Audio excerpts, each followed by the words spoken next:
crear una situación nueva, una situación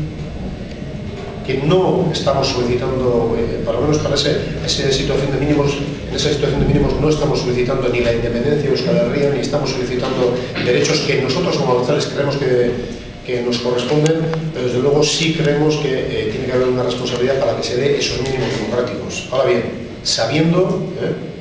que puede haber una tentación por parte de los aparatos españoles, del gobierno español, de que cuando desaparezca o lleguemos a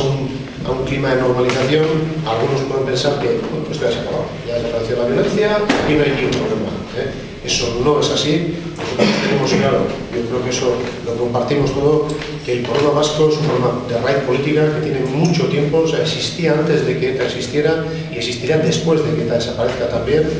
Y nosotros tenemos claro que una vez que se consigan esos mínimos democráticos, lo que sí tenemos que poner es